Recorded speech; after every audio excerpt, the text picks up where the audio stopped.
Hi, everyone. We have Ned Mueller with us. Hi, Ned. Hi, Gabor. It's great to see you. Good to see you all the way from his neck of the woods in the Seattle region. Yes, nice and cool up here, Gabor. I know he's About rubbing it 60 in because degrees cooler than we're what it is hot. there. I know we're very hot here, but we'll be glad to get you guys in November. You'll be crying in November. Just wanted to come visit Yes, yeah. Anytime, Gabor. December. That's when you want to come. December, Yeah, October. see, January. this is the time you should be up here I should be. and go back up to I'm Mount. not as smart as you, Ned. We can go back up to Mount Shuin. Oh man, that was great. Yeah, Ned took me up there with he was teaching a class and man, it was such a beautiful area. Oof, Yeah. it's a spectacular area. Yeah, Ned's in a studio. You guys are seeing the his studio. It's a productive studio, a lot of paintings and Yeah, it's uh, another way that Gabor's, instead of saying it's messy, it's productive. says It's it's productive. got character. um, I blame it on care. we like to blame. Yeah. Uh, we're going to talk about, Ned and I were talking, and I said, Ned, I would love to, because I'd known about this for years, that Ned used to travel down to South America. And Now, Central America, Mexico, Central and and Guatemala. Guatemala. So basically, Mexico down south of there, you went to these places and you spent extensive time there, starting in roughly what years? Oh, late 70s, early 80s, late 70s. Yeah, so going back a little bit, and Ned created some beautiful paintings, and I said, man, this would be so great sharing this visual. I mean, sharing the story. So Ned said, yeah, let me put something together, and you guys are going to be in for a treat today because visually, when you see this, it literally takes you back to in time in many ways, one way or another, and it'll bring you through Ned's sort of evolution and history of painting down in those areas. And I don't want to talk too much on my end because the images will speak volume. And why don't we just jump in, Ned, and just share your screen? I'll hang on a second, and you guys will see Ned's screen, and here we go. Yeah. Okay, Gabor, Yeah. interrupt anytime you want. Okay, These images I had of me painting while I was down there, in the countryside, in the markets. After a while, it just got impossible to paint in a market. You'd set up and literally 100 people would surround you and stand in front of your easel, looking down at your palette. Of course, the kids would, stick their fingers in the paints. And yeah, it was a lot of fun. And I just loved Mexico and went down there the first, say, 10 years before I finally went to Guatemala. Because you kept hearing things were, a little more trouble down there and stuff like that. But then Mexico was really nice. There were drug cartels, but not like there is now. And so it was fairly safe. And the people were just wonderful. That there, even the movies made, the typical Mexican, lazy Mexican, and that was just the opposite. Mm-hmm. I mean, they were up early in the morning, at crack of dawn, working in the fields till the sun went down. Yeah. Real hard workers, nice people. Got sick a couple of times, but after that, I must have gotten immune to it. But just delightful. We'd usually go down there February, March, or during Easter. And this was like a typical hotel that we were staying in on the left here. And the courtyards were always fascinating. Is this Mexico, Ned? This image? Yeah, this is Mexico. Okay. Yeah, most of these first ones will be of Mexico. And the lower right one was just a typical street scene. It was, oh gosh, I'm horrible on names. Toxco, famous silver mining city up in the mountains south of Mexico City. Mhm. And just a delight to walk around and yeah, going back in history. Yeah, it was fascinating country. And these, back in those days, I was doing gouaches. So these two early paintings, of course, I loved the markets. It was kept drawing me there because of the color and the costumes. Being an old illustrator, I mean, it was like a kid in a candy shop. Mhm. And it was like being on a movie set. Just wonderful. So we'd end up taking a lot of pictures because you'd go to those and you'd set up doing a painting, which was almost impossible. Yeah. Instead of spending 2 or 3 hours on a painting, 50 paintings would be walking past you. The burrows and the color and the pigs and chickens and everything. It was just delightful. Was this early 70s? This painting? Late 70s, This is late 70s. Okay. late 70s, yeah. Yeah. So, and these were gouache. Didn't know much about edges in those days, but certainly had fun with the color. And I would take like these, I would, use maybe, as up as 10, many as 10, 15 photos to put these together, Mhm. try to get them right. I do little sketches and I've got samples of all that and some other pictures. And well, here's a pretty good one now Such a that, great painting. Oh my gosh, it's a great piece. Yeah. that you can, Was this, I mean, you can see here your work, this painting in the center versus the other ones you showed. So this must have been, a few years went by, yeah, right? yeah, yeah. This is one of our favorite spots. It was called Pottsquirrel. It was up in the mountains east of Mexico City. It was an old colonial town. It was just delightful. And this was a rainy street scene. And these were some of the photos I used. This fellow was right here. This guy was the inspiration for this, a little bit different angle. And of course, obviously, that was her.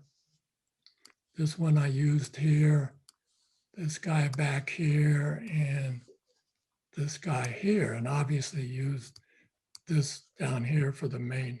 Mhm. Some of the pictures were old, was before digitals, and so they're a little dark or faded. So What size was the painting? Do you remember at all? Or yeah, I never worked too large with gouache.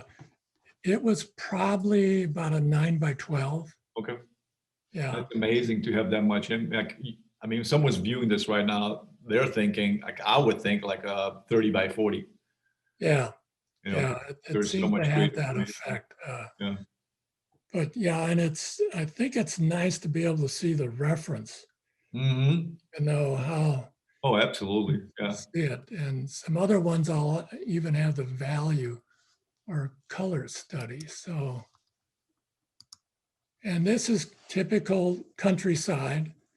Um, let me get, Mexico. This is still Mexico, right? yeah, this was northern Guatemala here. Oh, Guatemala. Okay, that one is. Yeah, and this was southern Mexico Okay. and Chiapas, mountainous and wonderful meadows and villages scattered all over. Um, this was Chiapas too, a town called San Cristobal de las Casas. Beautiful mountain village. Mhm. Uh, you could get a really nice hotel, Mhm. for $6, $7, $8 in those days. Wow. And Sure. so it was amazing and very, a lot of Mexico is very mountainous, and this mostly agriculture. Of course, this view here was down in Chiapas and a lot of volcanoes down there. Mhm. And these are high volcanoes, 19,000 feet. Wow. I think Mexico is surrounded by 17, 18, 19,000 foot volcanoes, Wow. but Mexico City is set in this bowl surrounded by these high mountains. Mhm. So that the smog would just settle like in a coffee cup. And when we first went, we'd always fly into Mexico City, and you never got to be able to see anything till you're on the ground. Hmm. So bad. And I read National Geographic then that an average Mexican breathed in equivalent of what 20 packs a day of cigarettes Hmm. because of the Small. smog. So it was pretty bad. Okay, I'm gonna. No, these are just great visual. Yeah, and then one of our first trips, we went up into the Tar Yamara country. It's a primitive Indian tribe. It's called Tar is earth and Yamara is people or human. And And how did you know about this? This is a good story here, a little bit. Like, I had heard about it a little bit, and an artist friend, George Carlson, went down there and actually lived with him for a month. And so I contacted him and had some nice conversations. And he kind of told us, what to do and what not to do, to get access down there because there weren't any roads back in there. Then one road back in there went maybe 20 miles. mhm. So we took a four-wheel drive. Well, the first trip we took this famous train ride up through there. Cost us about $3 Mhm. and that was first class train. And then we just dropped off and we, managed to hitch a ride back into some of these places. But on this trip here, we took a four-wheel drive in. An artist, Mel Filler up, and four of us artists went in there and, slept on the ground and in sleeping bags. And so it's pretty arid. This is up 8,000 feet on top. The Copper Canyon's bigger than the Grand Canyon, wider and deeper, not as pretty. Mhm. But like this area here is on top of the plateau, Mhm. 8,000 feet. So it's pretty arid. And show you a little bit more of it. And they'd have these little villages or churches scattered. Like this one here was built in the 16th century. Well, Cortez drove the Indians back into these canyons. That's how they became primitive, because he was making slaves out of them to work in the silver and copper mines. And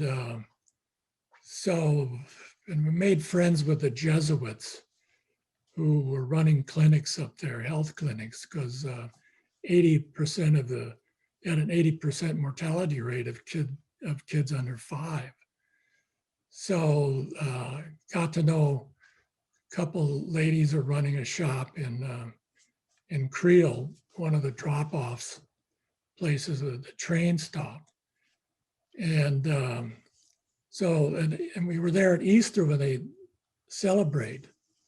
They'd have 3 or 4 straight days of celebration. They beat the drums. It went through, 24 hours a day, nonstop drum beating. So it was kind of mysterious in a way, And loud. certainly unusual. And so the women would be pretty much gather together, and the men would be kind of separate. Well, here's a couple of gouaches I did from there, and this is their typical dress. They had a lot of sheep and goats mainly, and pigs. So you painted more gouache back in the Yeah, 70s? yeah, Okay. yeah, because that's what I did a lot of my illustration work Okay, in. so it was natural for you to just Yeah, bring that medium in. yeah, and this was Easter, as you can see in this lower right hand scene down below here. down here. These are actual photographs, like the one on the lower right is an actual photograph. So in a way, I mean, these are all photographs, but these are in a way historic photographs. Yeah, I mean, yeah. they are. Because then not many people were going up there because it was so isolated, Yeah, which was really nice. yeah. And so they would, at night, they'd build these bonfires, and the women would be in the middle of the plaza outside the church, having to sit on these rock slabs and dirt all night long. And about every couple hours, they would kind of get herded into the church for a ceremony, and then back out. But the Indians would dress themselves up, and put lime spots on their clothing. You can see Lime. down below. Yeah. And we were at one celebration at night and standing around, and one of the part of their religion and part of it was would go around to Squino, like in some of the other tribes down there, like the Huichos was more on the not heroin, but Some kind of drug, some kind of some drugs. I can't think of it now. okay. But there's a built around the Tisquino, which was a corn beer. And when I was hiking around there one day during the Easter celebration, I ran into a little group of Indians that had tubs or pails of this, and they insisted that I tried it. So I heard about it, and it was just horrible. It was, I mean, I swallowed. It was warm and horrible tasting. As it was, and it looked more like vomit and tasted worse. So you told them they got to go to Germany. They have to travel. But around the ceremony, this one Indian came up with a wooden ladle of it and held it up to my face, and like I thought, well, he wants me to drink some Tisquino and sharing it, so I did, and I said, well, that's not so bad. It's kind of a nice taste. And then everybody was laughing at me. The Indians were pointing and laughing, and it was the lime that they put on their bodies. Oh, geez. He wanted me to put on my body and said I drank it. Oh, I'm surprised you get sick. I mean, so after that, I told people, drinking the lime kept me quite regular. I made a mistake. it tasted better than the beer. Yeah, I put the Grecian formula in my body and drank the lime. I got them mixed up. So, anyways, it was a lot of fun. It was quite an adventure. They've got buses up in there now, so a lot was changed. The Indians, if they had any of their tribe, met with or got influenced by outsiders like civilian Mexicans or Americans, or started wearing Levi's or stuff like that, they literally ostracized them from the tribe. Oh, I see. They ran them out. So let's see. Did I clear that? Yeah. These are great images, and that will show more paintings as the slides progress, and you will see some really nice paintings from these trips. Yeah, this was more. This is there you can see early morning, the women, sitting around trying to get warm down here. Were these slides or slide film, or just you shot? Yeah, them there straight wasn't through any stuff? digital then, so most these were prints. Prints, okay. Yeah, Yeah. and so they're not too bad a shape. No, they're good. Yeah, they look really nice. Yeah, and they'd beat the drums, and these were outlying villages that we were able to get to, and Wonderful subject matter. Oh my God. yeah, it really was. Yeah. Had a lot, it was just like being on a movie set for me. It was just remarkable. And whoops, sorry. Okay.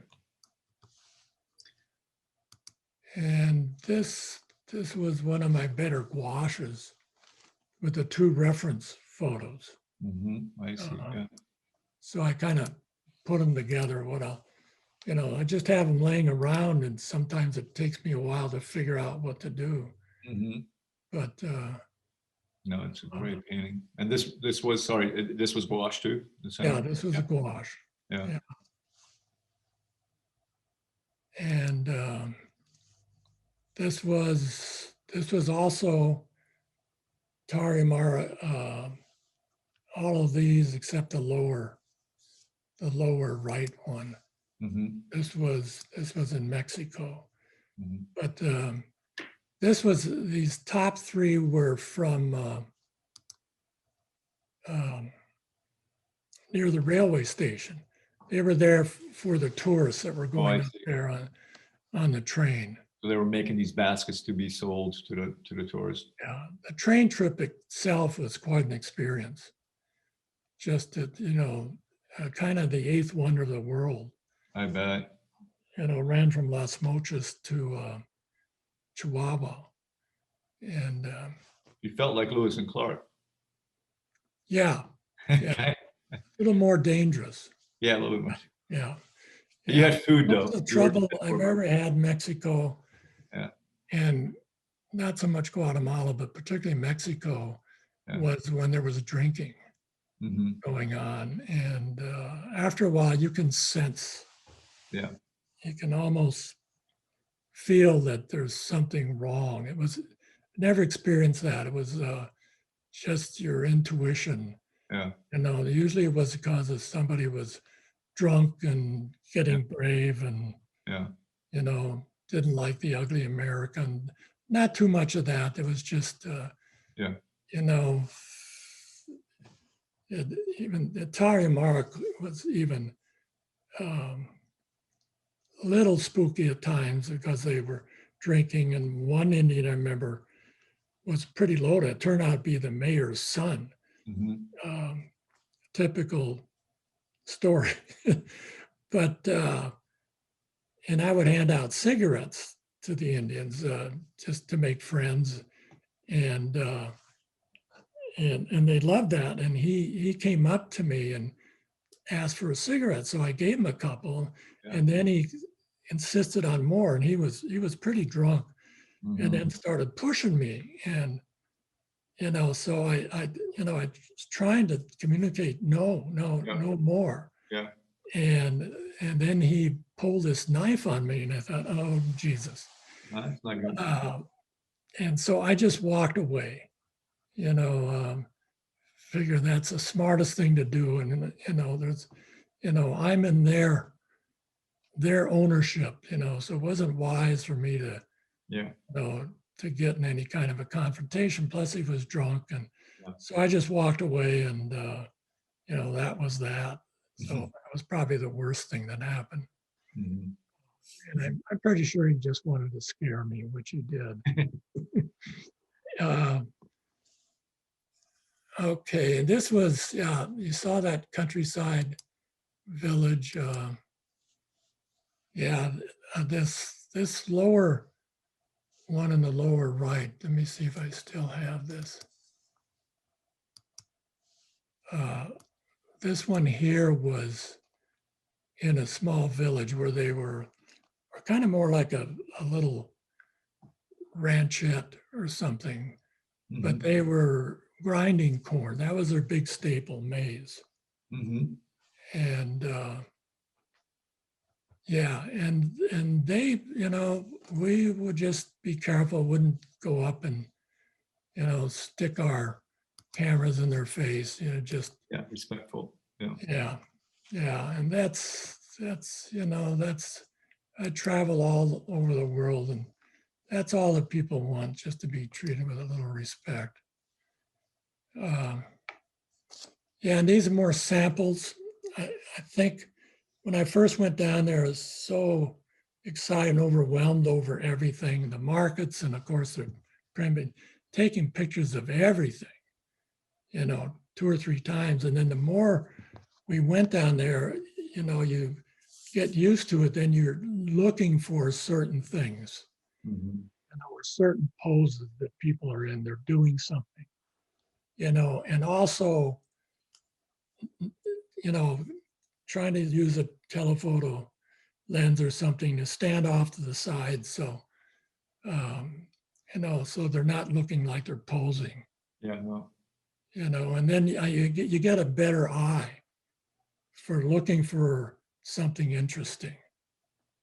And even back views, front views, whatever. Once in a while, I would see somebody had a great costume or face or something, and I would stalk them.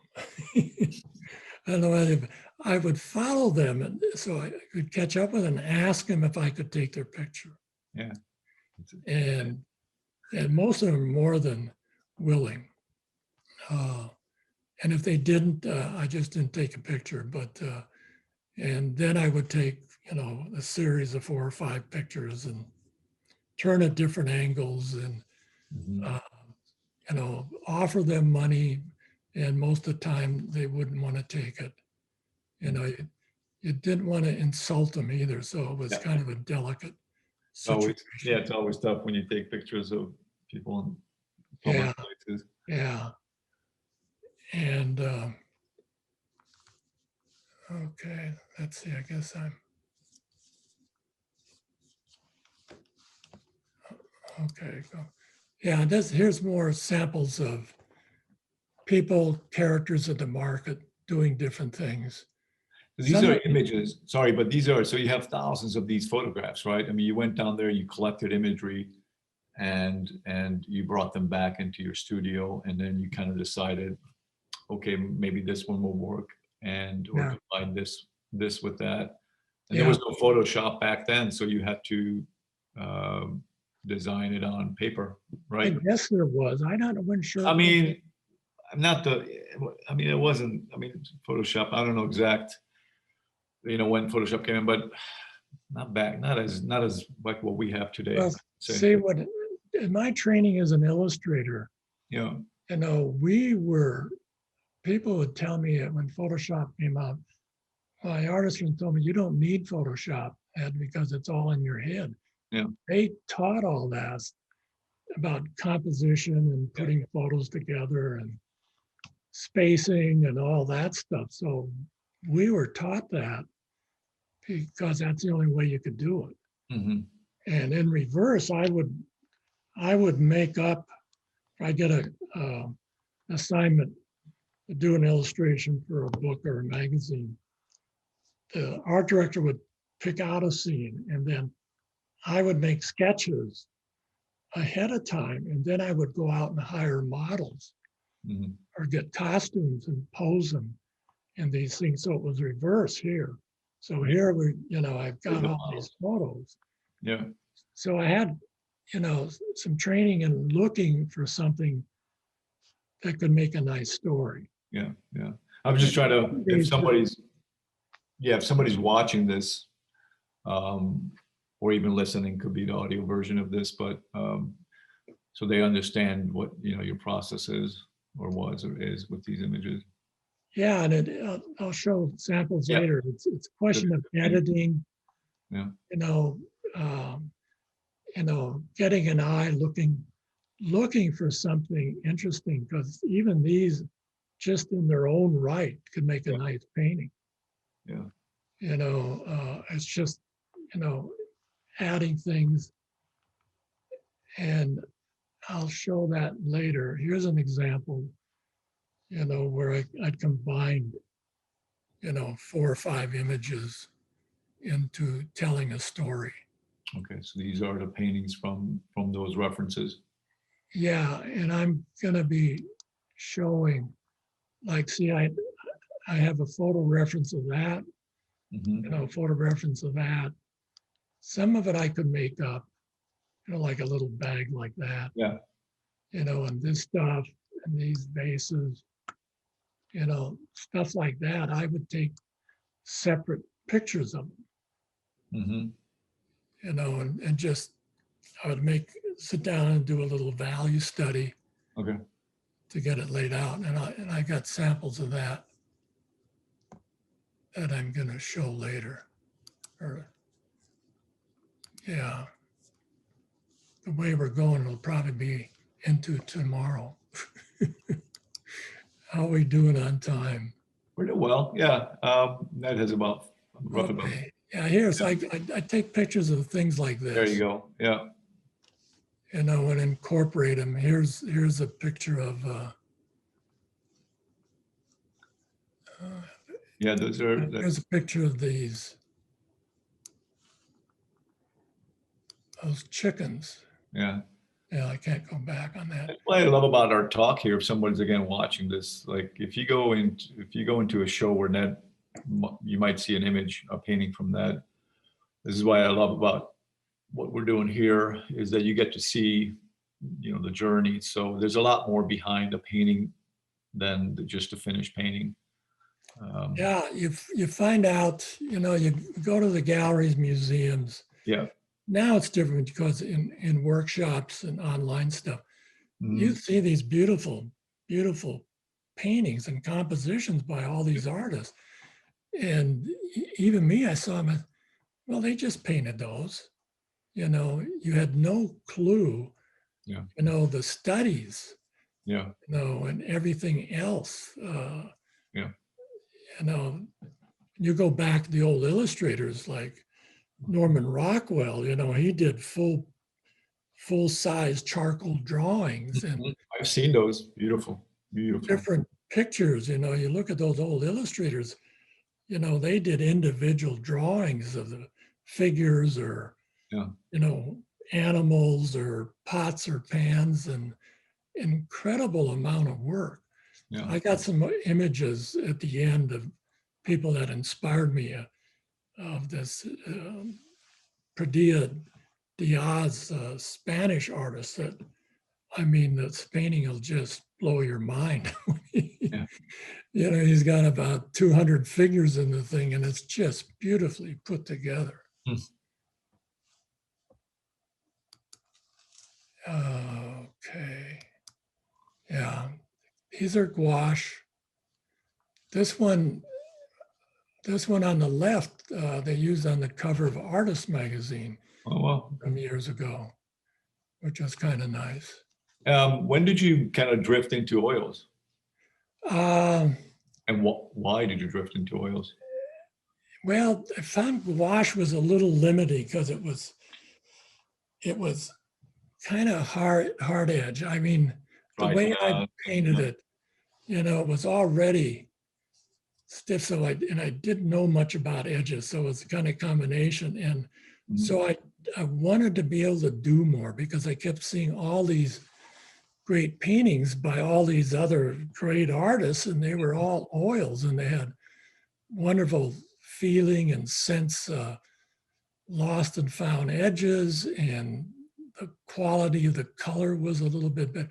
Gouache is a tough medium to learn because it dries so differently. Yeah. And that's what we had to paint in art school. We had to learn it, and boy, most of us were ready to commit suicide. But I did so many of them, I got pretty good at it. And even when I started in the Western shows, I was showing gouache paintings, and there's only one other person doing them. That's Gordon Snidow. He was doing large, really photographic, detailed paintings. Yeah, I remember that. Yeah, those. Yeah, really fine paintings. And I was doing smaller ones, but they stood out because nobody else did them, and they had this fresh Yeah. color look. It was fresh. So, in those days, I was selling just about everything I did in gouache. Mm-hmm. But I wanted to do more. I saw all these other work, and it was more flexible. And I was doing watercolor and acrylics and pastels. Because I thought, to be this great artist I wanted to be, you should be able to do everything in any medium. Yeah. Fortunately, I woke up one morning and realized, no, nobody else is trying to do everything. And plus, the competition's so stiff, I thought, sure, I can, and main reason I could do all that stuff because I could draw well. And that forgives a lot of sins. So I could do all these things, but still, if you concentrate for the most part on doing, say, one medium and one subject, or just landscapes, or just figures, or still, you're really going to get really great just doing enough of them. But still, I love doing a variety of things. So, I think I'm It's pretty just who good. you are. It's not. It has nothing to do with one medium better over the other, right? It's just who you are. It's simple as that. Yeah, Yeah. yeah, I've got a great curiosity, and um, I get bored easily. Yeah. No, it's I who do you a are. variety of things where, Yeah. um, I think in the past, I should say before the internet, and that's what I love about the internet. If you get representation online, there is no regionality. This is, I mean, you're open to anybody can look at your work anywhere, anytime on this planet. So you should be able to then show more of, yourself through that online platform rather than, I think, before to try to pigeonhole a little bit more to certain things, I think. yeah, because I'd have galleries tell me that I'm unmarketable because I do too many things. It's baloney. It's not, yeah, they should Yeah, have celebrated what you do. I mean, how diverse you are. Same thing with Bill Reese, right? Bill was prime example of that too. Kind of, yeah. I mean, he could do everything, and he did it really great, and he really had a strong voice of his own. yeah, Then on top of it, sculpture. yeah, I tried some sculpture in it, but I was just doing all these other things. yeah. My great uncle was, his name was Putnam, was one of the finer sculptures in the country. He did I think the lions in front of the Philadelphia Oh, okay. Museum, and he did some great animals. He's got some in sculptures in Balboa Park in Mhm. California. Yeah, he was really good. So it's kind of in my blood. Yeah. I don't want to keep you, by the way, from clicking the slides. There's some great Yeah. ones coming up. So Okay. Here's one where, and I'll usually, when I do these multiple figures, I'll usually have one main figure that inspires me, like this photo here. Um, I had about 8 photos of her. I just stood there and took a bunch of pictures, busy. And so I picked this one, and then this was kind of like an underpainting, using gouache. And I wasn't sure, about the composition. So I did a value study using maybe 3 or 4 values to get, to work out the composition. And then this one here is about 2/3 done. And the one above it is finished. And then this one here is just an enlargement. So you can see some of the technique. And, just you can see the quality of the paint, something about gouache. I think it's also even when I got into oils, I would tend to overmix it because I could. And you can't do that with gouache so much. It really gets pretty muddy pretty quick. yeah, So I had to keep it a little cleaner for the yeah. most part. I just want to say, and we'll move on, but and Ned, you can agree, disagree, but I'm guessing you're on the same page. Is that yes, the mediums are the mediums, but it has nothing to do with the value of the work or the quality of the work, right? It's a matter of choice when the artist takes whatever medium he or she wants to use. So just because there's a lot of oil paintings out there, they might have seen oil paintings in galleries in the past or even museums. It doesn't make it less or more valuable because of the medium. Would you agree or? Oh yeah, Yeah. So Well, yeah, and you look at watercolors, they're always lower priced, and it's harder to do watercolors, I think, than oils to do them really well. yeah. You know, it's sad too. Some galleries won't take any paintings that are under glass. You know, Oh, oh my great gosh, paint. that's another crime. I call it a crime because there's some beautiful paintings that have been done by artists, and because of the lack of knowledge, and I don't care, I'm going to say it, of the owner of that place. Just because you own a gallery does not make you an authority. So I'm going to not go on a limb. I'm going to go out. You can print what I said. I've seen it time and time again, and yeah, that's. I mean, this is right, perfect example right here of the work that you're showing us right now. These are beautiful paintings. They're gouache, but they're beautiful paintings. Period. End of story. Yeah, and gouache is making some sort of a comeback. You see, a lot more people are doing it, and a lot of people, I think, that were in the, you know, the movie industry that were working with the Mhm, digital stuff, and it mhm. seems more suited to that style. Yeah, yeah, Yeah. So yeah, there's so much yeah. So great just want stuff. to, Yeah, like you say, it's awful when you hear some of these things, and yeah. uh, No, it's yeah, the whole gallery scene, there's been a lot of things. I don't want to get on a, bandwagon no, here, but it's I'm just, I'm like you. yeah, a lot of the artists are, definitely have not experienced good stuff with that. But yeah, we'll continue. We can Yeah, do a different talk you're about gonna have you're it. gonna have your Sojourn shown pretty soon, aren't you? So, yeah, well, we're just trying to create good content. I think this is what's missing from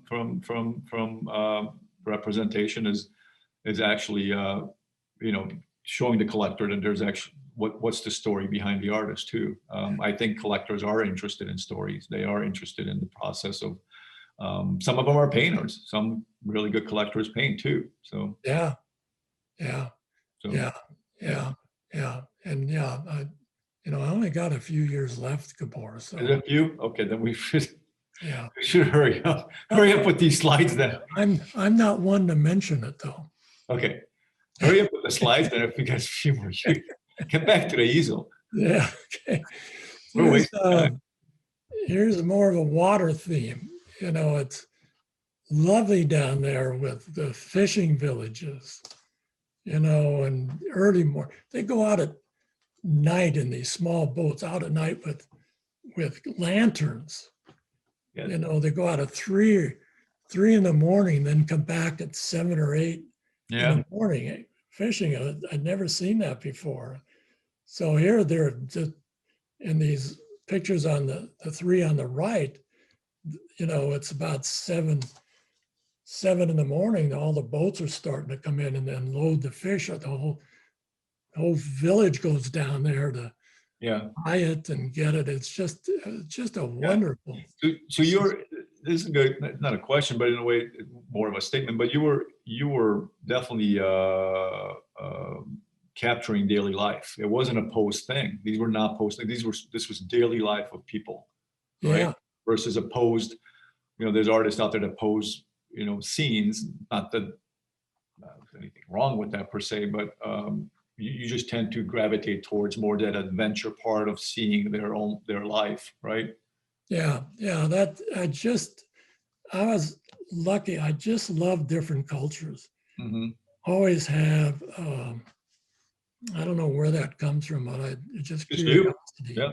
It's just you. And and I love to travel, and I could combine my love of travel with my painting, and Yeah. so it was.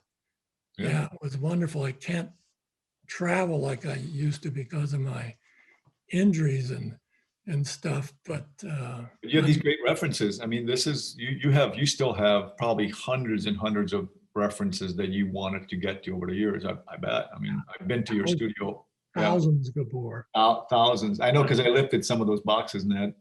thousands and I've been thousands. to that studio.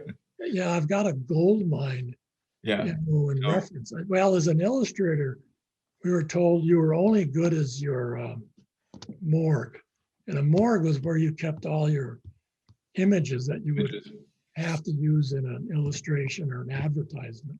Yeah. You have pictures of street scenes, pictures of fire trucks, pictures of everything, but you never knew what your assignment would be. Mhm. And you were as, you're pretty much, if you did, you can draw to a point, you can make up figures to a certain, but it really makes a difference to have something, Yeah. as reference. Let's see those. These are exciting because I saw these slides, and you'll see the paintings. There we go. Yeah. Here's the one picture on the left, and those are Reference. pelicans on the left. This is gouache too. Yeah. But I'd like to, and I was also, well, for quite a while, even at Illustrate, you're looking for something unique. You're looking for a different kind of composition,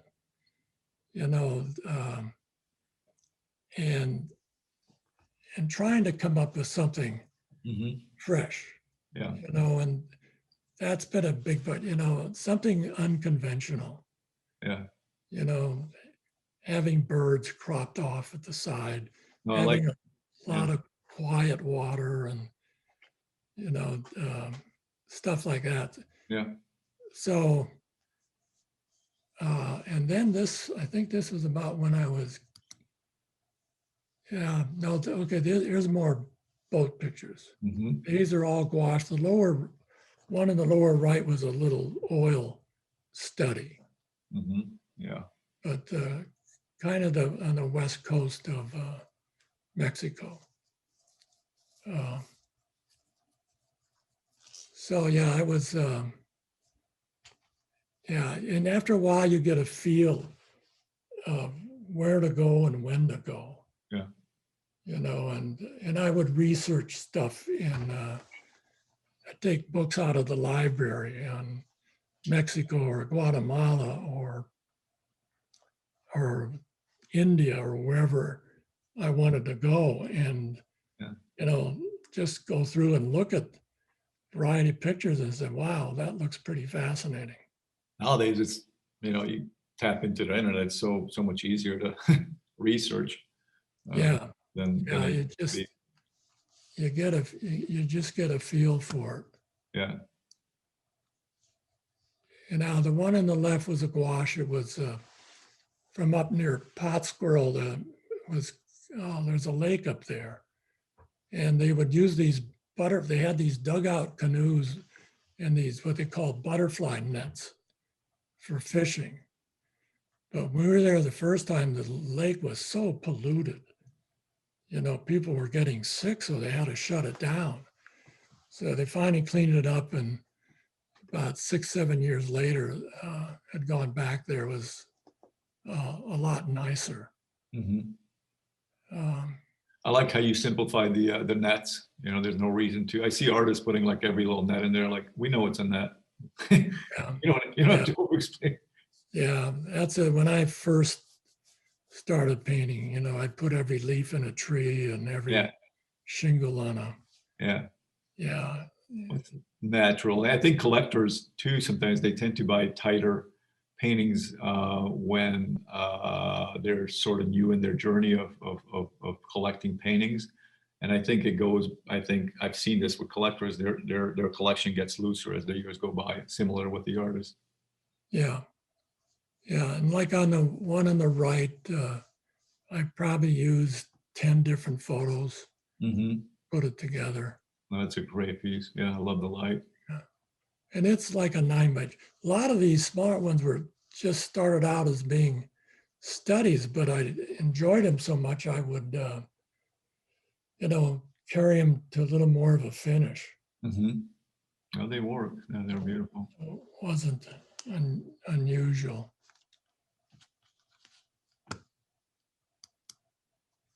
Yeah, okay, this is awesome. Main theme here is animals. A lot of burros, oxen, back then, even now, they still plowing their fields with oxen and horses.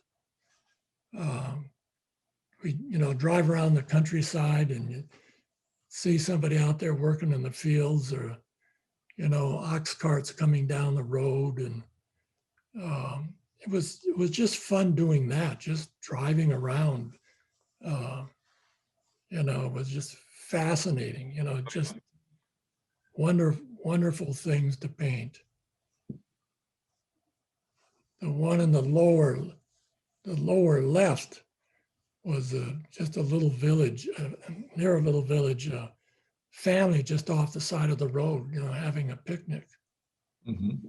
Yeah, No, that's great. Yeah, the little piglet or whatever dog. Or yeah, that's great. a dog. Yeah, it's just everyday life. Yeah, it was. It really was. And more oxen plowing. Now these are some gouache, but some oil, right? Yeah, yeah. This upper left is an oil, Mm-hmm. an early oil. This one in the middle's a little bit later. And this one is an oil. The rest were gouache. Mm-hmm. Yeah. No, these are wonderful. And so sometimes what you just when you were doing some of these paintings, you were doing a series of more animal stuff, or were you going flipping back and forth between the street scenes and is that kind of Yeah, and I was still doing some of those Western shows. So I had been doing horses and stuff like that mm-hmm. in them. And in the early years, I was showing more of my Mexican paintings too, because it was considered part of the, and No, these are great. Yeah. so I could show those. And that's also when I started doing more oils, Mm-hmm. because it's showing in those big, like the old National Academy of Western Art, which is the Prix de West, Mm-hmm. and there was just great paintings in there, and Oh, that's nice. the Rendezvous show and the NWR, yeah, some people. yeah, Artists of America show was probably considered the Yeah. very best, because they had the best artists from all over the country. Mm-hmm. Yeah. Of course, everybody wanted to be in it. Sure. And that's an interesting story. Of course, I submitted to it.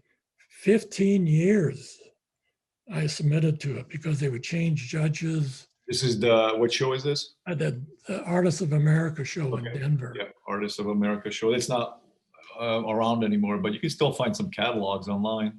Yeah. Yeah. And I finally got invited. Uh-huh. And I was just thrilled to death. And so I gave them my very best work. And they asked me to do a demo. And the one painting I did was this boat painting from Portugal, and the director of the show in the museum bought it. So I was just thrilled. Mm-hmm. But then the year after that, the show quit. Yeah.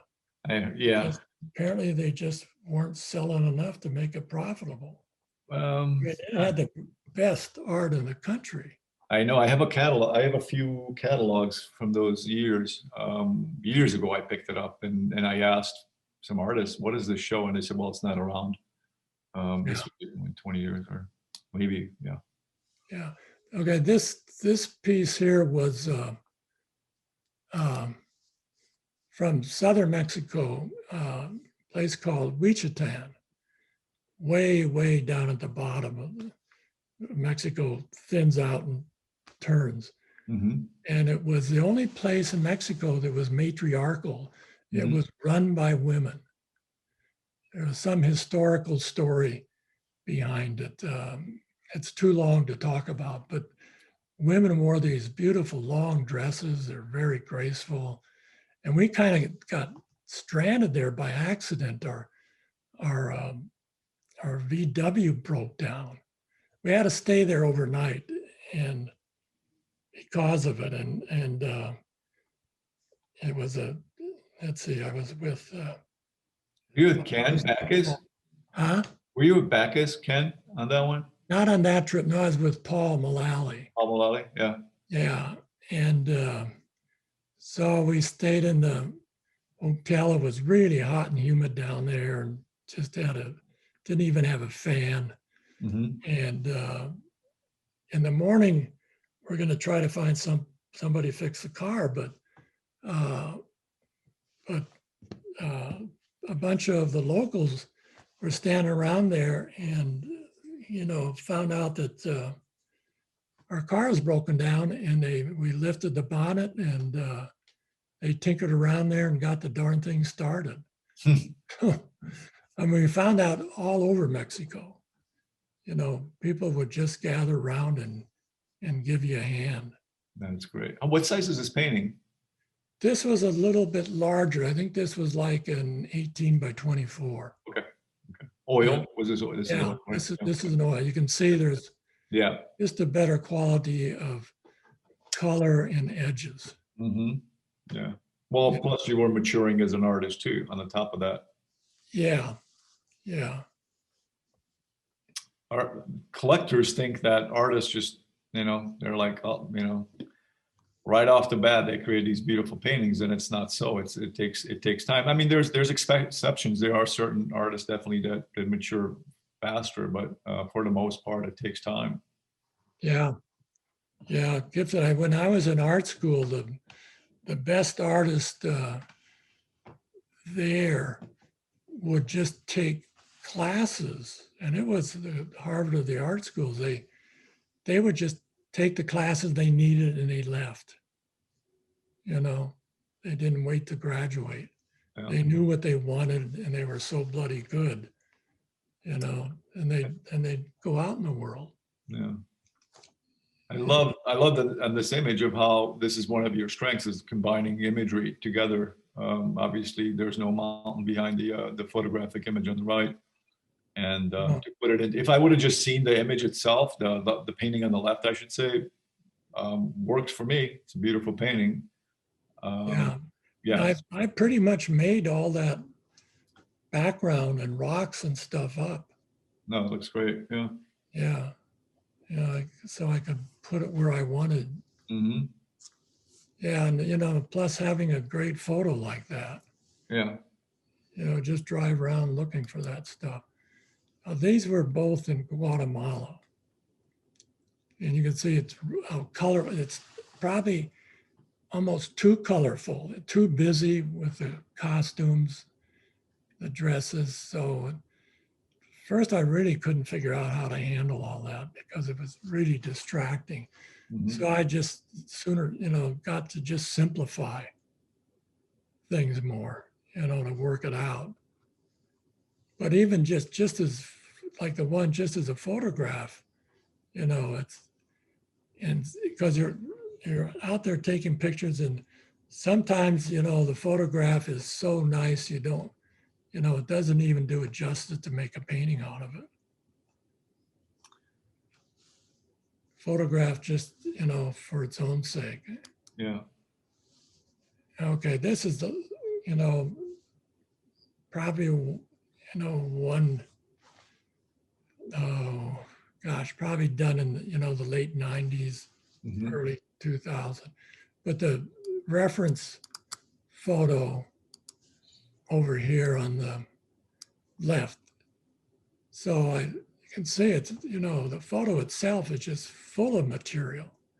It's awfully busy, but that foreground is pretty nice. Mm-hmm. Yeah. And, I used this one here, and probably used more of this one. Mm-hmm. So you used 1, 2, 3, 4. And then I did a color study.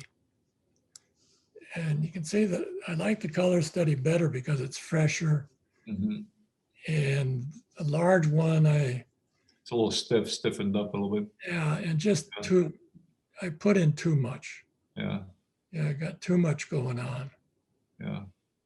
I mean, I tend to gravitate towards more poetic painting, which I think you do, but it's harder to do than people realize. And there's collectors that look at loose paintings. You really have to know what you're looking at, but generally they would say, if they're new to collecting, that's not as good as something that's photorealistic looking. It's like the opposite. Yeah, well, in those days too. I had a family to support, and Yeah, this, that well, yeah, affected them.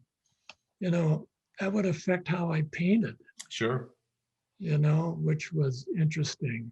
You had to, 'Cause I found out if I couldn't pay my bills, it affected my painting in a very negative way.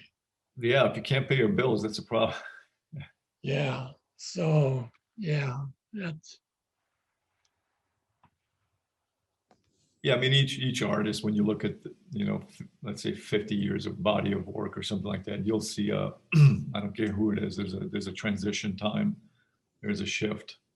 yeah. So and then it also taught me not to be so judgmental of people that are artists that are doing certain things. You don't. There's nothing wrong with tight, or I mean, that's not the point. The point is fundamentals, right? And when you don't know how to draw, when your drawing is off, there's Yeah. I mean, I don't care what medium you're using, but if it's off, it's off. That artist is not doing their homework. I think Yeah. that's kind of what and when artists get together, they look at that, they look at design, they look at drawing, and of course, is this original thought, or are you just knocking off another artist, or you're just taking imagery and just transposing it on that's another thing. Maybe I'll talk about it myself because nobody wants to talk about that one. Just just projecting images up on canvas. But Yeah. If we did stuff like that, project or use a bloptagon, yeah, or even they would ask us to leave art school. it's integrity. It's 101. Integrity of the artist, right? I mean, Yeah. I guess And maybe that's what it comes down to, just the integrity of the. yeah, yeah. At Art Center, if we didn't reach a certain standard, they asked us to leave. Yeah, That was brutal. yeah, but look at who they produced. Look at the Yeah, artists that they produced. yeah. Because in the editors and the art directors, you have to go around and interview to Yeah, see them and get assignments and stuff. They, if they knew you went to Art Center, they would let you in the door. yeah, They knew right away that at least you had some quality. yep. And it really made a difference. Huge. Sorry to drift here, but we'll get back to your visual story here. Yeah. Then, yeah, it's just great reference here.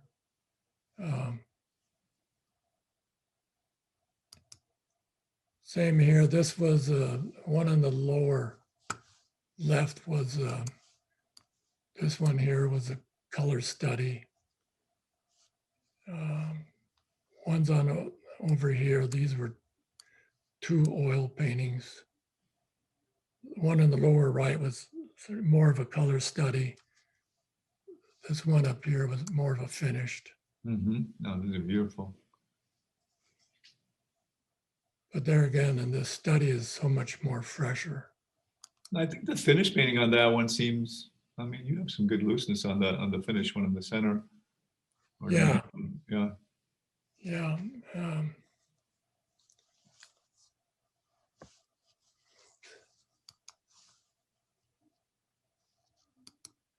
Okay, yeah.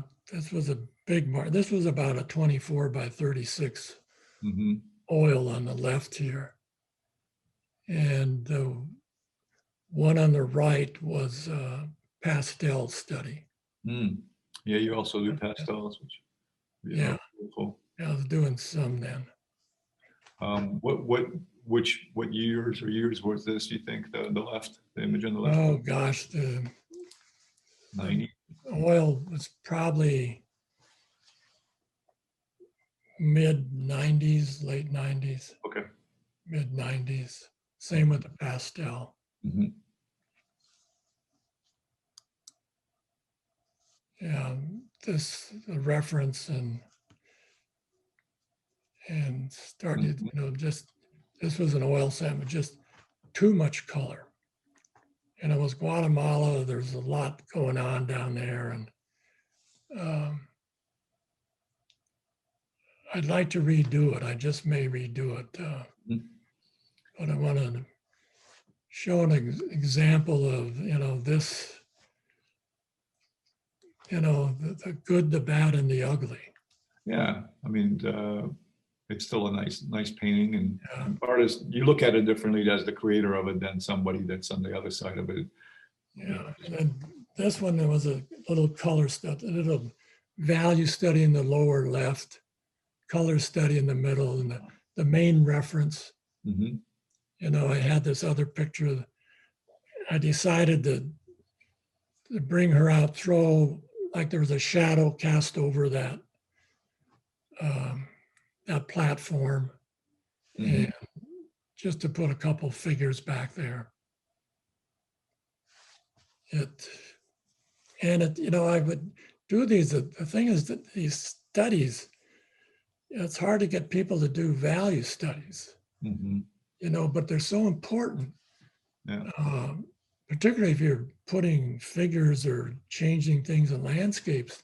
Yeah. To get, the design down. Yeah. What you can do in 10 minutes, and then look at it and see, well, no, I got to change this. I got to darken this, or add this, or subtract this. It just saves a lot of time. But I guess I was lucky to be trained that way, to get something down so you can see whether it's good or bad. Yeah, I mean, collectors don't see that most often, and sometimes per se they don't need to, but it's definitely a good. I think it's just, at least if they know about a little bit of what the process of that certain artist is, and that every artist's process is different. There's no Yeah. one way Yeah, and I about think that. like even doing plein air, I would do little. Most people are surprised would just set their easels up and Mhm.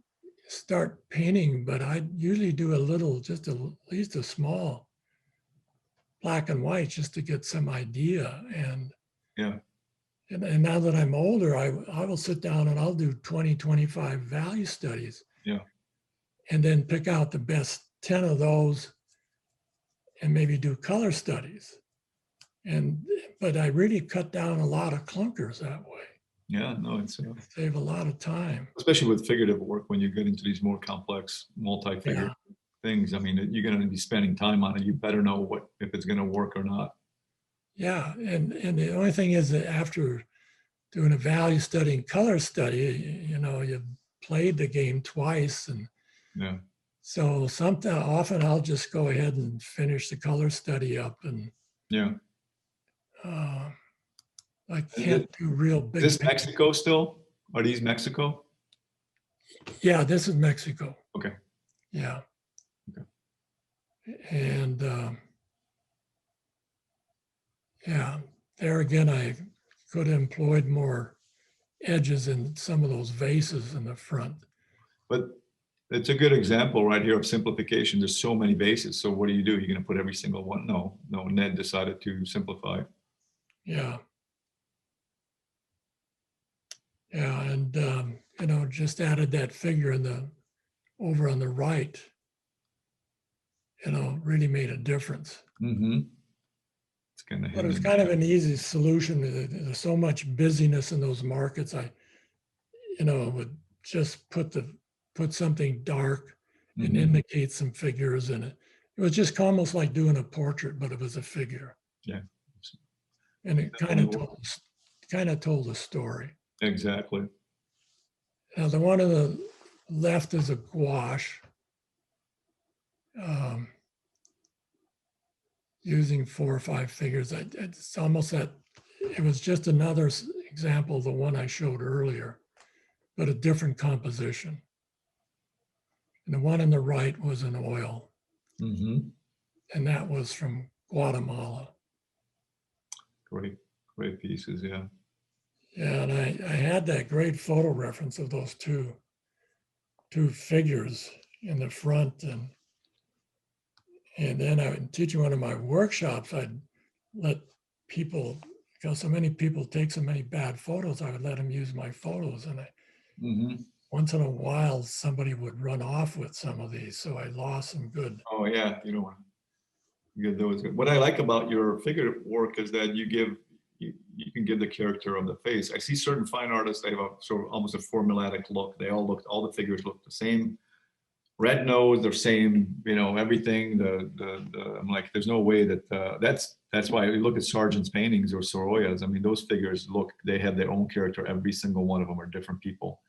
Yeah. It's just like, yeah, when you look at these same formulaic faces, and I'm just like, really? Every human being looks like that? Yeah. But they probably sold all of them, Well, easy to brand that. I don't know. I guess it's a matter of choice for the collector too, to what they're gonna invest their hard-earned money. Yeah. Yeah. These were 3 oils done from the one on the one here on the upper left was from Guatemala, Mm-hmm. way in that back country that I went up where the rebels were retreating for sanctuary.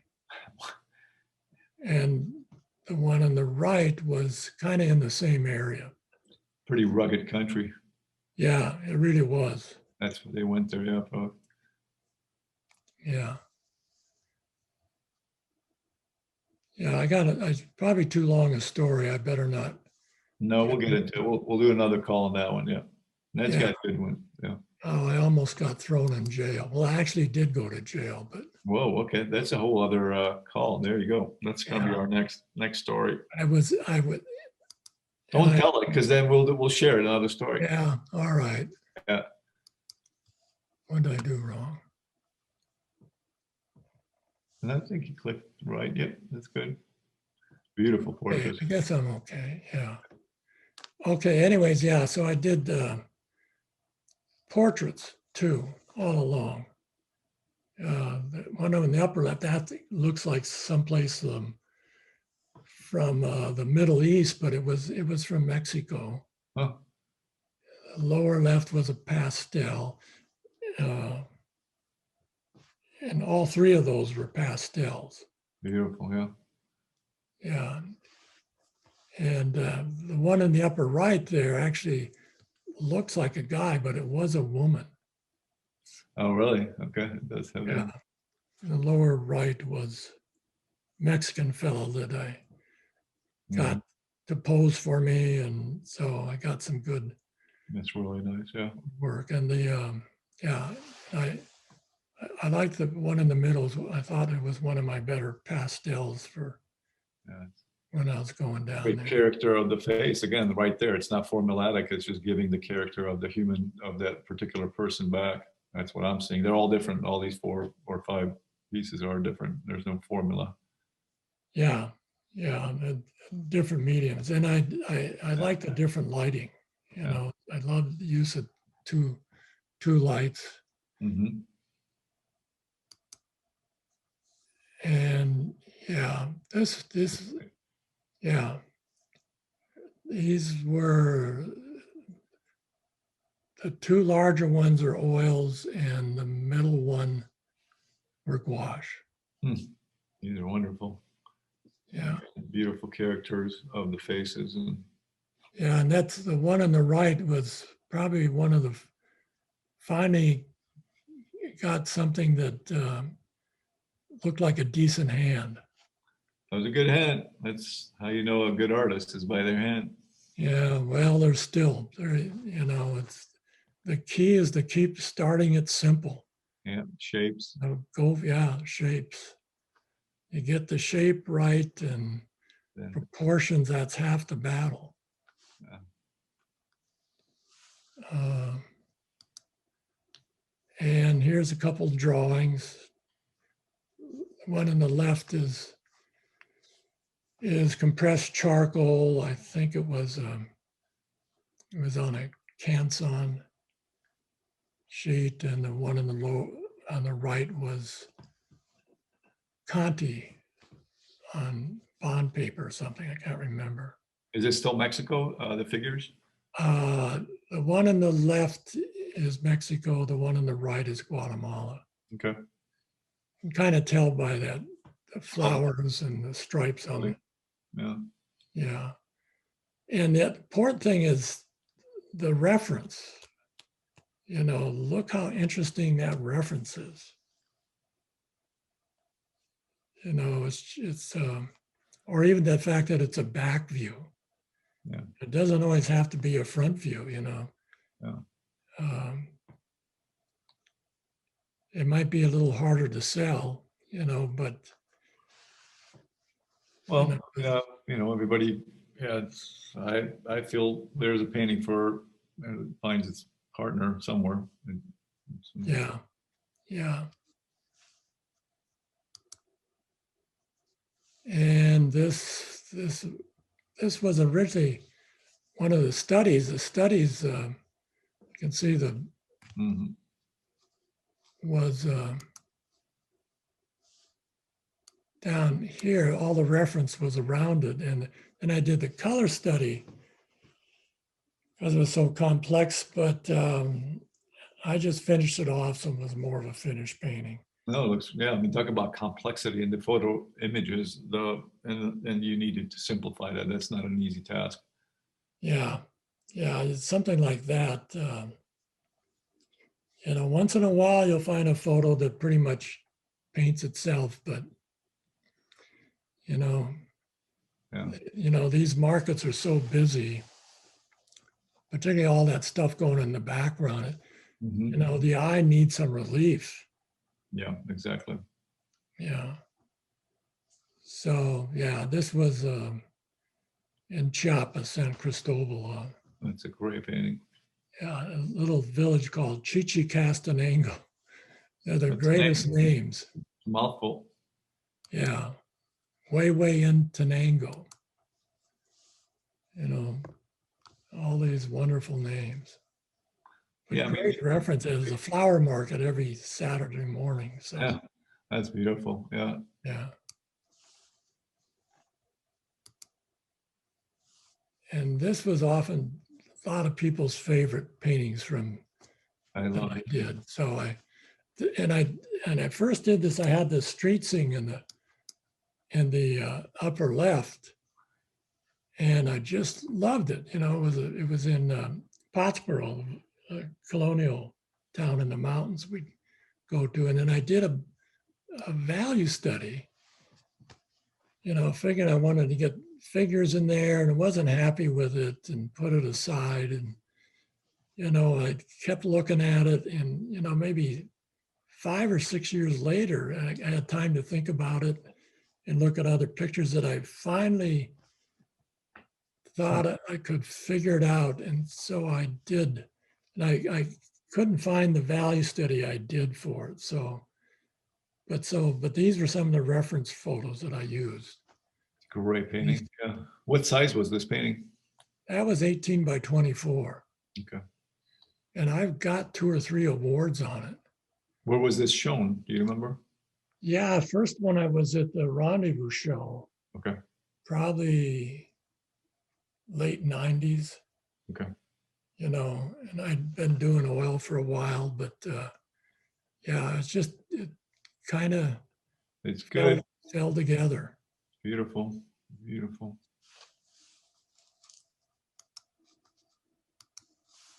Uh, And this is Mexico still. yeah, Okay. yeah, Yeah. yeah. Sorry, I should. Okay, I want to. And this is an example, just the progression of the quality. You know, when an um, early one here, you know, in the middle, and then this was a little later, and this a portrait, early portrait, a later portrait, and then a later oil and another later oil. So you can see somewhat of the progression, or as you know, Gabor says, the maturity of what an artist goes through. Yeah. And they command a higher price. So when collectors are looking at, paintings, they remember, oh, I bought it for, $300 from that. Like, well, yeah, 30 years ago, 40, whenever it was. And why is it so expensive now? Well, because of the refinement, because of how it looks now. It's more mature. It's just going to cost more money. It's as simple as that. It's a better work than before. Yeah. But that was the best you can do back then, right? There was nothing. It's not. Yeah. It's not. Yeah. No, Yeah. Yeah. It's it's just a different yeah, atmosphere. the noise out there is bigger because of the internet for sure. People's and that's one of the reasons we're doing this too, is to show people, who you are as a painter, Yeah. and to educate them that there's a lot of years. Just because somebody's been painting for, I hear this, I've been painting for X amount of years. Well, okay, what does that mean? Yeah. Full time, like that's what you've been doing, or you've been just dabbling here and there. But yeah, just to give a broader spectrum of your book, of life, of your journey. So Yeah. at I least that's think how I see it. what helped me is I submitted, I went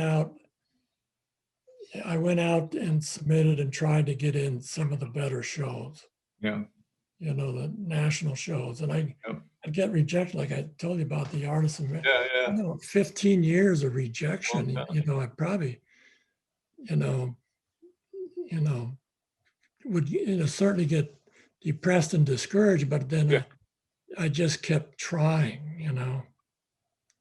The thing is, can you survive that long? yeah, exactly. I Yeah. mean, I was, even when I was younger and starting out, I worked as a laborer, as a carpenter, Mhm. hump hay bales and stuffing it. The thing I did, I would go to drawing sessions at least twice a week to keep my hand in the game, but I just kept trying, Yeah, and it takes a certain, but it's what I loved and I wanted to do. And I was probably driven in an unhealthy way. Hmm. I look back now, and of course my situation's different now, but yeah, it's a different ball game out there now. It sure is.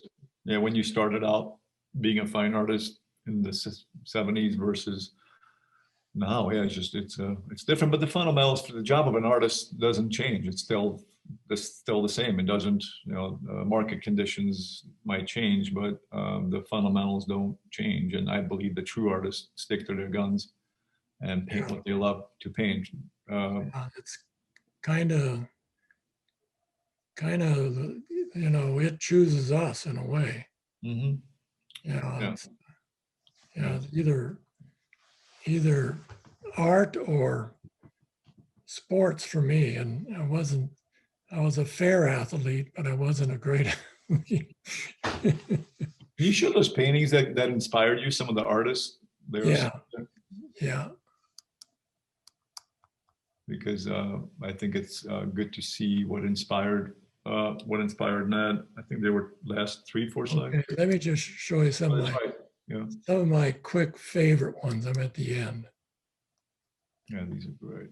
Yeah, Okay, these are more things that I'm doing now, more recent paintings, um, things like this. yeah. No, Some of those are older too. The woman was actually a plein air painting. was it? That's nice. Yeah, yeah. We can do a whole thing about that too. The whole. And here's some of the artists that inspired Living and Dead. Now I can't remember who the fellow in the upper left. I'm trying to look. I don't. Yeah. Yeah, but I was looking for, Oh. I'm looking for something unique, quality, Uh-huh. and all that. And there's a lot of it out there. Beautiful. This one here is a Schmid, Richard Schmid. It's beautiful. I love that. One of my favorite all time. The Skagway Trawler, I think it's called. Yeah, yeah, very good. This one, I'm not sure. So I think that's Soroya. I I could be I'm wrong, not but sure. It could be. I was even thinking of a Zorn, but I think it was somebody else, to be quite honest. okay, could be. I don't hold me to that. Yeah. But it's just a, if somebody likes to do groups of figures, for me, Yeah. it was just beautifully done. Yeah. You love to see what preliminary thing he did. Yeah. And the one on the right is a fetching. Yeah. Yeah. This is a fetching portrait. This is a Carl Rungius landscape. Mm-hmm. Just Yeah. gorgeous shapes and colors. I mean, it's Yeah. It'd be a fun talk to also to bring up images next time and just discuss, get collection of images together from some of your favorite yeah, artists. yeah. Well, you got a great bunch on your website. Yeah, but just from your point of view, yeah, Yeah, and this is a Charles Reed. really nice. Yeah. Yeah, pretty unusual composition. Yeah. And oh, just a sec, gotta clear this.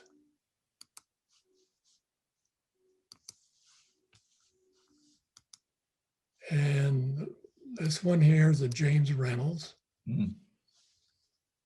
the one in the upper left. James Reynolds, I can't remember. This is a Russian painting. It's a bad picture, I apologize. There was a woman looking out the window. It was a frosted window, and you could see a landscape out there. I thought it was pretty unique. The one with the cows and trees is a guy, Russian by the name of Gritsai. Right. I've got a lot of Russian books. And they were trained well. There was no messing around there. No, incredible training. Really tough. Who's the landscape on the right? Is it That's one of Clyde Aspel. Clyde Aspel? Yeah. We'll try to get Clyde on here. Twist his arm. Yeah. And this was another, lower left was another Russian painter. It's a little on the dark side. One in the middle here is Dan McCaw. Mm-hmm. The one on the right is another Russian painter. I love just the concept of it. Yeah. Design. It was really, and there's so many more. I think I got one more here. I mean, artists tend to collect imagery, and it's sort of a photo library you go back to from time to time. Oh yeah, or Pinterest. You can spend the rest of your life. Yeah, Pinterest is it'll suck you in. Yeah, this one in the upper left is Pradilla Diaz, a Spanish painter. Mm. And that's the one. Look at those figures. I mean, can you imagine putting that together? They had time back then. They didn't have the internet. They didn't have TV. They didn't have a television. I saw his work in Madrid at the Prado. Uh-huh.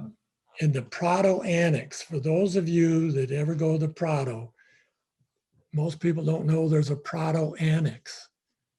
And when I first went to Prado, they had a little sign by the front door. Nobody else there. It just had an arrow with Annex. Mm-hmm. What the hell is that? So I asked, and they said, you go outside and go around the corner and up the street and go in the end. And it has incredible stuff. Stuff like this. Did they have more of the beautiful representational art there versus the other? Yeah, they had. That's the sad. That's the sad part is that you get these knuckleheads that are hanging this stuff. Oh no, it was some better stuff than in the Prado, and they had sculpture in there. Yeah, just incredible. Yeah, I mean, don't miss that if you ever go to Madrid. And yeah, I was really impressed. And you find out, like Diaz, these guys were 35 years old when they did these. Mm-hmm. Yeah, or late 20s or something. Yeah, I mean, Jesus. And the one below here was a Sorolla. Here you can go to the Hispanic Society and see his work. That's where all those great murals are. And I went back there when I was looking for illustration jobs. I finally heard about him and went out there. And it was a rainy day. It's a really rough part of town. And there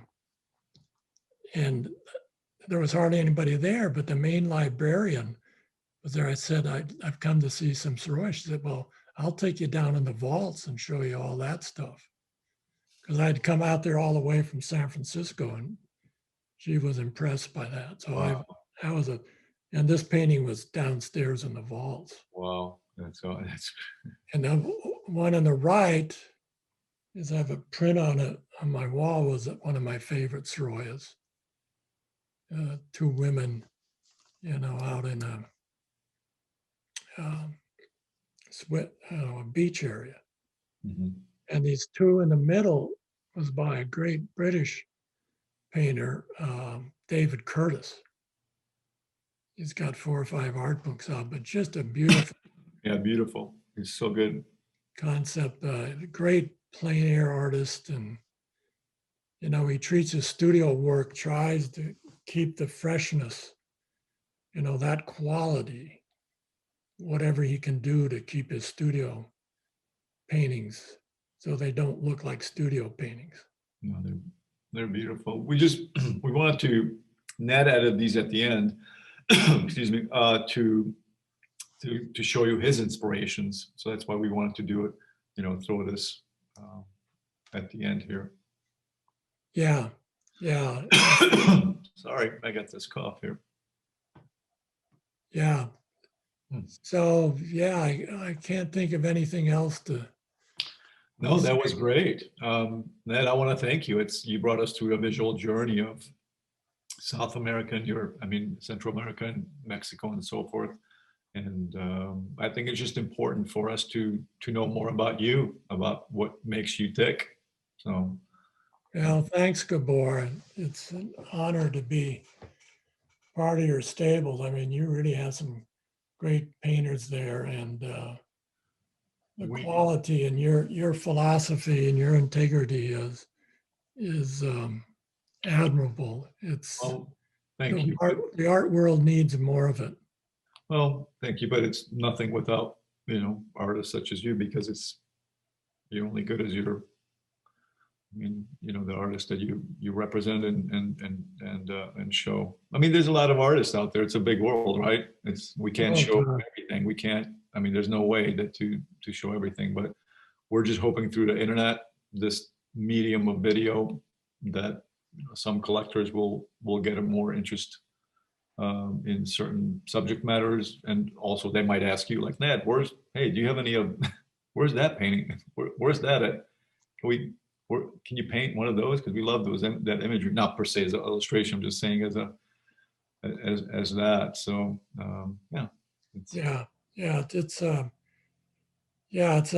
and I've just noticed, even putting this out, how my influences, that still at heart, I'm kind of an illustrator. Most of my paintings tell a story. Mm-hmm.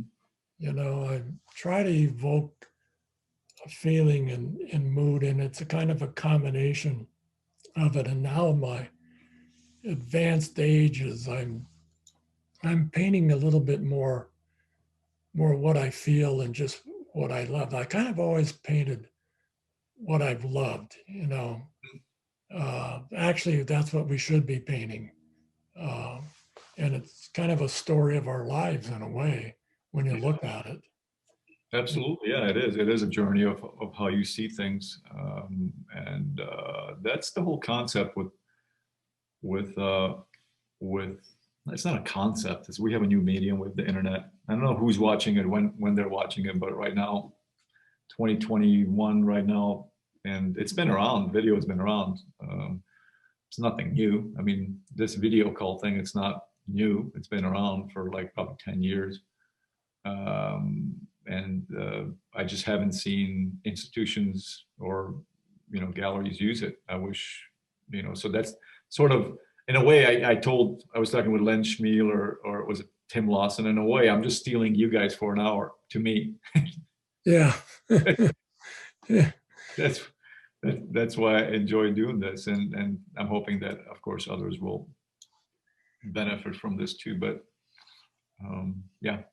Yeah, that's a wonderful drawing you have up there behind you. Oh, really? Let's see. Right on my right there. Some hack? I don't know who that artist is, but yeah, it's a nice piece. That's one of Ned's. The Yeah, beautiful- I did used to do workshops down at the Gabor did workshops.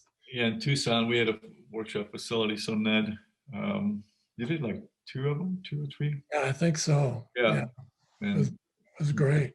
Ned knocked out, and you brought work with too, as you usually do. And this was one of the pieces that Ned had there, and we acquired it. We have, Yeah. I think, two more other ones, and I have a small oil. Oh yeah, I want to show. I want to show. I'm going to run for a sec. I'm going to show you this. What I have. I don't know if you remember this, but this is. I got this from you. Hold up. Okay, they better be good ones. Oh yeah, I know it's a. yeah. Yeah. What'd you do? Steal that from me? No, you had this. I think we might have created it or something, but it's a beautiful. It's a. I think it's I a was little bit wondering bigger what than a, happened to that. it's a little bit bigger than a 6x. I didn't steal it. No, I know. It was legally acquired. But yeah, it was great. Yeah, yeah, yeah. Those were the good old days. Those were the good old days. Yeah. But yeah, I just want to thank you, Ned, for doing this, and hope to talk to you again about other things. Yeah, yeah. That'd be great. I love doing these. You know, it gets your juices going, and you get to see a history. I mean, not just myself, of everybody else you're doing. I just enjoy these interviews. They're wonderful.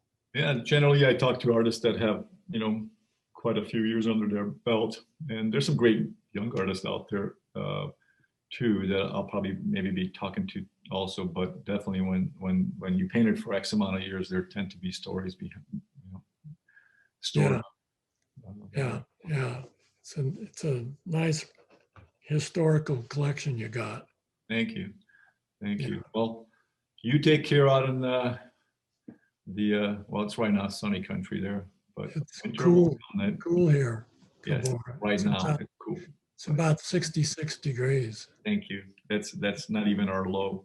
Yes, I know it. Your low is what, 94? It's like 80.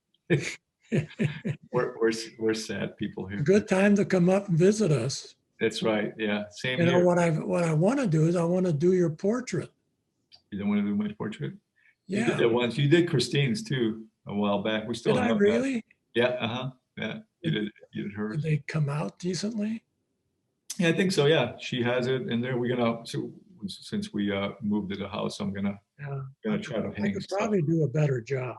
Okay. Just come out or we go there. Depends when. If it's November and past November between May, then you come down. All right. All All right, right. Ned. Thanks a lot. Yeah. Thanks, Gabor. It was great. Thank you. Take Give care. our, give our love to Christine. I will. Bye. Okay. Bye, everybody.